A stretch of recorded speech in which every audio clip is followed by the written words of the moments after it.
Good afternoon, dear Professor Nancy Lopez Mendoza.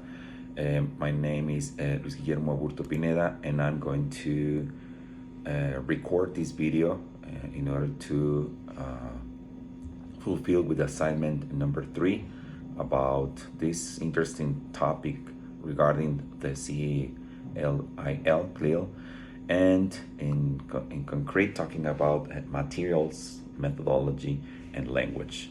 To begin, in the anthology I have read it twice actually, and I consider that it is a very important topic, that adaptation could be like the first thing I would highlight, because that's what we need to do according to the features in our groups. We need to design those changes, adapting all kind of aspects. When methodology is involved, we're talking about frameworks, so we need to choose the best, the most suitable according to the group, taking into account all the aspects that we have in our group. Okay, that is age, backgrounds, level, the type of lesson you're going to teach. So you have to adapt the best methodology, the best framework, give them a wide repertoire of words in order to use them, in order to learn them, to transform all these Bloom's taxonomy. That is a great process when students are becoming more aware about the important aspects and transforming that data, that information into knowledge. Okay, so yeah, I would say like there are many aspects that we need to consider in this way we are teaching. And well, this anthology chapter 4 is telling us about that every time we come up with more activities, inductive ones, because students do not need to know at the beginning of the class what kind of lesson is going to be. If it's going to be a grammar, if it's going to be a vocabulary, if it's grammar that you're going to teach a specific subject like indirect questions or something like that. So no, students, you can elicit information from students at the very beginning of the class, and then you can start in introducing some of the topics in an inductive way that I want to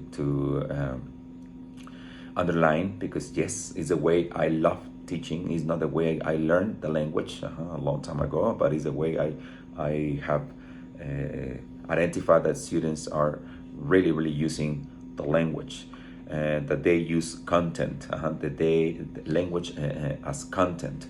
Okay, and on the other hand, concept, topics, themes as content as well. So yes, it is explicit, and well, there are many aspects that I was just describing in language cognition. And a sentence that got my attention was that all teachers are language teachers. Yes, I consider that we can do, if we are motivated, that we must be motivated in order to teach our students, in order to be followed by them. So if you are an unmotivated teacher, I mean, there is a little that you can just do. So we have to do a lot of things, and motivation can be like this means of expression that we are going to be doing every day in our classroom. I think 5 minutes is really short, so I will just talk about those judgments that we do with clear and language in the classroom.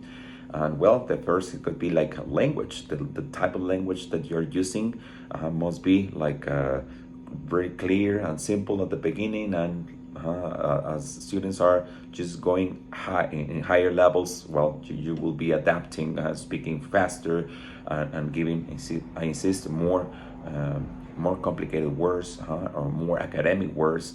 And well, finally, materials, I insist, materials is so important, and we need to adapt them to have a very good results at the end of all this process, this teaching learning process. The objectives must be clear, and you need to reach them during all the course, not at the end. It is not like the final thing, okay, that the students can just produce at the end. No, students must produce in all course long, okay, every day, with all this curricular context that we know, with all this support, with language transfer, with awareness, etc.